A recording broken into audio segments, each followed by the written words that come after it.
नमस्कार दोस्तों, स्वागत है आपका मेरे YouTube channel NP the fire में। आज मैं कुछ बात कहूँ इससे पहले सॉरी कहना चाहता हूँ कि मेरे कुछ कहने से अगर किसी को दुख या तकलीफ़ होती है तो वो कृपा कर मुझे माफ़ करें। उसके लिए मैं खेद प्रकट करता हूँ। कई बातें जो मुझे लगता है ये सत्य है, कहनी चाहिए, लेकिन जिसके बारे में आप कह रहे हैं उनको वो बुरी लगती है। हमेशा सच मीठा नहीं होता, सच कड़वा भी होता है, और कड़वा सच सुनकर यदि किसी को तकलीफ़ हो तो वो मुझे माफ़ करें। अब इस कालखंड में मैं मीठा कहाँ से बोलूँ? हर तरफ आप देख रहे हैं, सुन रहे हैं, त्राही त्राही मचा हुआ है। आप अंदाज़ा नहीं लगा सकते। जिसके दुकानें बंद हैं, जिनकी रोज़गारें बंद हो चुकी हैं, जिनके ऑटो रिक्शाज बंद हैं, जिनके रिक्शाज बंद हैं, वो डेली वेजेज वाला आदमी जो रोज़ काम करता है और शाम को पैसे लाता है और उसके यहाँ फिर खाना बनती है। वैसे कितने हज़ारों लाखों करोड़ों में वो लोग हैं।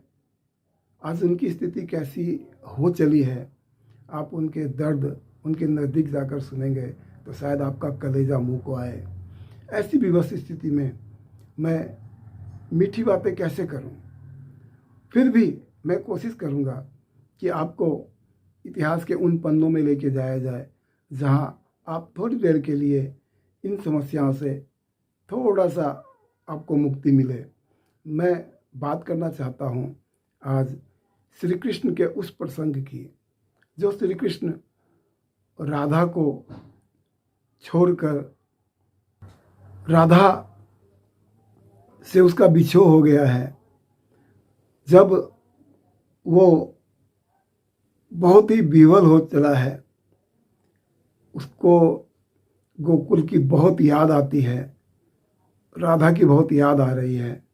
वो राधा के प्रेम में बिल्कुल ही विवल हो चला है, और जब उससे नहीं रहा गया, जब वो अपने आउट ऑफ कंट्रोल उसकी जो मनस्थिति है, जो इसके प्रेम में जो तड़प वो बर्दाश्त नहीं कर पा रहा है, तब वो अपने भाई उद्धव से कहता है, हे उद्धव, तुम कुछ उपाय बताओ, मेरा सांस लेना दूभर हो रहा है, मैं बिल्कुल ही बेचैनी सा महसूस कर रहा हूँ, मैं बिल्कुल अधमरा सा, मैं बता नहीं सकता कि मैं किस दुख से गुजर रहा हूँ।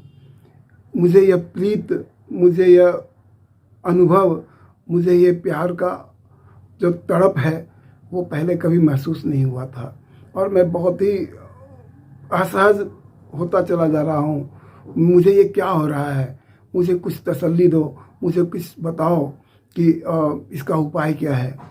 तो उद्धव जी हंसते हैं, थोड़ा मुस्कुराते हैं, कहते हैं, हे प्रभु, आप सबके मन को जानने वाले, चराचर में एक एक तिल में बसने वाले, हर एक इंसान क्या, हर एक जीव में क्या मनस्थिति है, जीव कैसे विचलित करता है, जीव क्या सोचता है, आप सब कुछ जानने वाले हो, फिर आप मुझसे ये ऐसी प्रश्न क्यों कर रहे हो?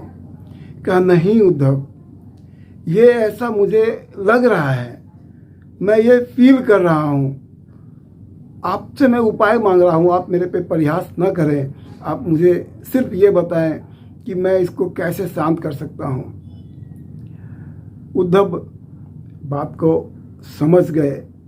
उन्होंने कहा, हे कृष्ण, आप जो लहर चला रहे हो, आप ये जो प्रेम का लहर आप नहीं तड़प रहे, आप जो प्रेम का जो लहर, जो तरंगे गोकुल की तरफ भेज रहे हो, उन मंडलियों की तरफ भेज रहे हो, उन गोपियों की तरफ भेज रहे हो, उन राधा की तरफ भेज रहे हो, वो ही उन लोगों को तड़पा रही है जिसकी फीलिंग्स आप मुझे बता रहे हो। आप ऐसा कृपया करके मत करो। तो श्री कृष्ण जी कहते हैं, मैं कर नहीं रहा हूँ, ये हो रहा है, इसका उपाय बताओ। हे उद्धव, आप बहुत आत्मज्ञानी हो, अब कुछ तो उपाय बताओ इसका। तो उद्धव जी कहते हैं, आप जिस समय इस प्रेम लहर को भेज रहे हो, इसी समय आप ज्ञान की लहरें भेजो।